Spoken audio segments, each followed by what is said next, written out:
Welcome back to the Crochet Crowd, so as my friends at yarnspirations.com. Today is an easy level knit blanket called the Soothing Slip Stitch Knit Blanket. This blanket here is 51.5 inches by 56.5 inches long using Bernat Blanket. It's suggesting to use a 13 US 13 or 9mm circular knitting needle that has a cording and complete length of 36 inches. So it's 36 from tip to tip that goes around the cord. I'm just using a smaller cord on camera today. I will also be using Bernat Softy Chunky.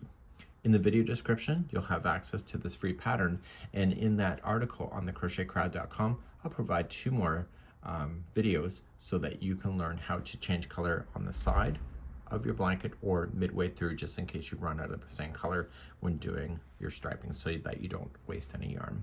I'll leave that in your capable hands. If you'd like to change the size of this blanket, it's a multiples of 4 plus 3. So 4, 4, 4, and at the end of it, just add 3 more in order to get that, and this will work out every time. This is an easy level, as I mentioned, so it's not beginner, but you can go on our crochetcrowd.com website or use our YouTube channel to be able to access beginner level knitting so that you can start and do all of these fun stitches together. Without worry, let's begin to do this pattern. Let's begin to do this pattern by creating a slip knot, and I am going to then put this onto a knitting needle, just like you see here, and pull onto the needle, but don't pull it so tight that you can't move it up and down. What I'm going to show you now is a cast on. So you're going to cast on a total of 103 if you'd like to maintain the pattern itself. And so you're going to stick this needle into the same slip stitch hole, okay, and you'll take the yarn and you'll wrap it around the back needle only.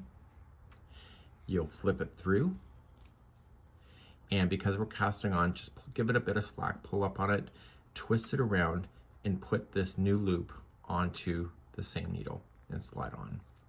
So you now have 2 stitches. So to start a new one, go into the last one you just created, wrap the back needle, flip it through, give it a bit of slack, and insert on. So you need to do a total of 103 of those, or multiples of 4 plus 3. This is a twist cast on, just in case you want to know. So then this is 1 multiple of 4. So every time you do a multiple of 4, that's 1 multiple, and then that will work out. So what I'm going to do is put a whack of loops on here, and then I'll show you how to do this stitch. Once you have your cast on complete, I just want to point out, so I got 4, 4, 4, 4, and then 3. So I know that this will be balanced. So for the next 5 rows, we're going to do what is called as a garter stitch, which just simply means that we're just going to be knitting back and forth. So to do those 5 rows, you just insert your needle into the back side of the same loop, wrap the back, flip forward, and slide off. So after you get this first row done, you're going to notice it's going to be a lot more relaxed. So you keep just doing a knit stitch all the way down to the other side. And I'll be right back in a moment. I'm coming all the way across on the first time that we're doing it. So that was row 1 of 5 done. So now we're just going to turn it and put our hands back into the needle, or to the yarn itself, and just knit across again. So I need you to do 5 rows of just the knit stitch back and forth, and meet me back here, and maybe just on a spare piece of paper or on the pattern itself. Just make your notes and make sure you keep count. And I'll be right back after those 5 are done. My first 5 rows are complete. Once we get into this pattern, you're going to notice that the first 3 stitches and the last 3 are always going to look like this, and it keeps the blanket from actually wanting to fold into itself. And so now let's go back to the pattern.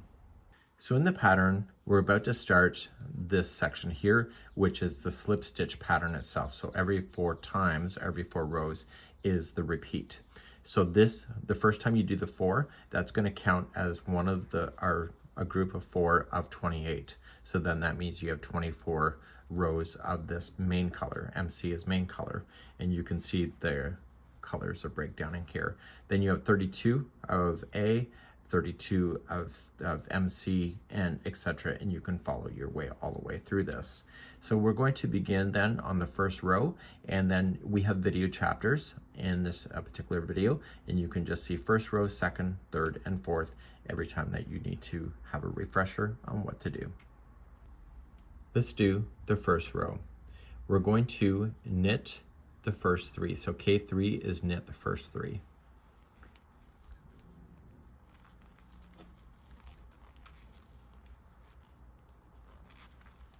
Okay, and then it says to slip stitch purlwise with yarn in the back. So the yarn is already in the back, so we don't need to worry about that. And so we slip stitch purlwise. So you just go in and grab it. So this is knitwise, this is purlwise. So you go in purlwise and just slip it onto your needle, so you don't do anything with it. Then you are going to then start and knit the next three again. So we say 1, 2, and 3, and then we slip stitch purlwise. So just going in and pulling it off, and then we knit the next three. And you're going to do this all the way down to the other side. And okay, so once you get your 3, slip stitch purlwise, slide off, and continue. So this yarn has to be in the back. So that's easy to remember, eh? 1, 2, 3. And then slip stitch purlwise. And this will leave the final 3 on your needles by the time you get to the other side. So once you get to the other side, the last 3 are knit. Okay, so that's just the easy way of being able to do that. And this was row number 1. Let's turn our work and do row number 2. So you might want to get a spare piece of paper and write that down on your notes as you go to keep count of your rows. Row number 2, you're going to start and you're going to knit the first 3. So we have 1, 2, and 3. Now it says is to slip stitch purlwise with yarn in front. So bring the yarn between the 2 and it's purlwise. So you're just going to stick it in and pull it off. And then you're going to move the yarn backward and behind again and knit the next 3. Okay, so 1, 2, and 3, and then slip stitch purlwise with the yarn in the front, so bring it in between, go in through the top, pull it off, put the yarn in behind again, and knit the next 3. So you're going to be doing that all the way across here on row number 2. So you're going to be able to see those slip stitching pretty easily now. So just remember the yarn's in the front, pull off, put the yarn back, and knit the next 3.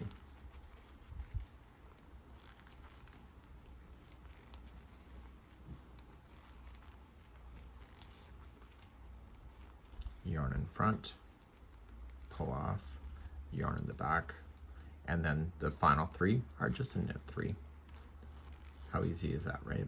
So that was row number 2, so you'll do that every time it's row 2.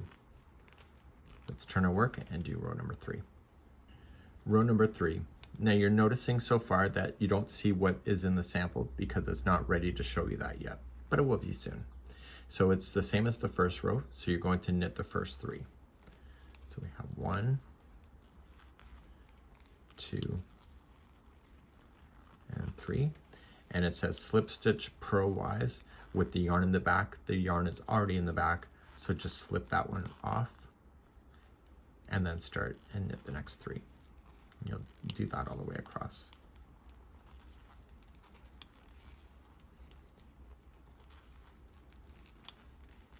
Okay, the yarn's already in the back. We don't worry about it. We just slip stitch purlwise, pull it off, and then continue with the one after that. So remember, it's always really in sets of 3. Yarn's yarn's already in the back, slip stitch purlwise, and then keep on moving. So it's only the second row that we ever have to worry about moving that yarn in front when we do a slip stitch purlwise. And slip stitch purlwise, and then your last 3 are just knit. Now it's going to be the next row that defines the lines that you see within the pattern itself. And let's turn our work and do row number 4. Row number 4, you were going to knit the first 3. So every stitch is going to get something. So knit the first 3. And then the next one, which has been the slip stitch that we've been carrying for several rows, we're going to make this as a purl. So we bring the yarn in front between the 2 needles. We go in through the front like this with this needle in the front. We yarn over and we flip it backward and we pull off. Now the next 3 are knit, so we're going to take the yarn in behind first, and then we're going to knit the next 3. So we have 1, 2, and 3. And so the next one is a purl. You see how it looks different? That's because you've been slip stitching this whole time. So move the yarn in front and purl that one. Take it to the back, and don't forget to replace the yarn to the back side before knitting the next 3. And you'll be doing this all the way across in row number 4. And so use the stitches below to kind of give you an indication of what's next. So I can tell that that special stitch that we've been playing with is next. Move the yarn in front, purl that one. Move the yarn in behind, and then knit the next 3.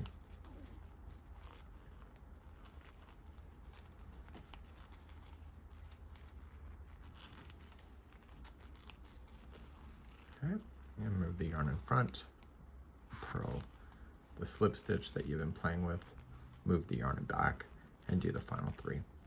So those are your 4 rows for your repeating in order to make this pattern. And so let's turn it around, and you can see there's the lines that are being caused by the slip stitch. And so the more you do, the more this line will carry throughout the whole project. What I'm going to do is that I'm going to repeat rows number 1 through 4 2 more times just off camera, and then I will show you what to do from that point. So use the row numbers to be able to do that. So work the stripe patterns as it's suggesting, or just do your own thing. It's up to you. So I'll be right back in a few moments. So here I am, I just finished a 4th row. Once you're happy with the height of your blanket, you're ready then to go and finish the final 5 rows, which is the same as here. So the outside here, and this all looks the same. So we need to finish off the other side. So once you have the height that you want, then the last 5 rows are just a knit stitch back and forth. And I'm going to do that off camera, and then I'll be back in a second to show you how to cast off at the end. So 5 more rows of just this. It's called the garter stitch when you just knit back and forth. So 5 more rows of just knit stitch. I'll be right back. So I've now have my 5 rows done, and now I'm going to cast off. So we're just going to cast off knitwise throughout the whole thing because it doesn't say otherwise. So we're going to start by just knitting the first one, and then we knit the next one. And then just easily does it, just take the first one, go up over top, and you're just kind of binding it together. So just knit the next one, take the second one, and up over the top. Okay, you're going to do that all the way across your blanket to finish off. Just take your time, it's not a race. Just don't be afraid to use your fingers to push it down to provide that slack that you need in order to do the bind off altogether. I'll see you at the end of the row in just a moment. I'm coming all the way to my just 2 last stitches, and I'm going to take the last one over, and we're left with 1 loop. Before you do anything, just pull up on the loop to give it a bit of slack, and you can take your needle out, and then you can trim that yarn. And what I want to do is I want to trim it so that I can feed that strand through the loop. And this will permanently lock it. So it's a live loop until you do this. And then you can just turn it over when you're ready. But what I want to do is that I want to secure in any loose ends that we have. And so whether you had them on the sides, if you were changing out your colors, or whether you had them in the middle of the rows, you just do are in the middle of the row. If you had ran out of the color, just be able to do that. And just favor the back of this, so don't interfere with the front side. So I don't want to see the needle on the front side of this work. So the back side, as you can see, has no texture at all, and the front side is where all the texture is. So when you pull the first time through, don't change the shape by pulling it too tight. So just keep it taut and not over tight.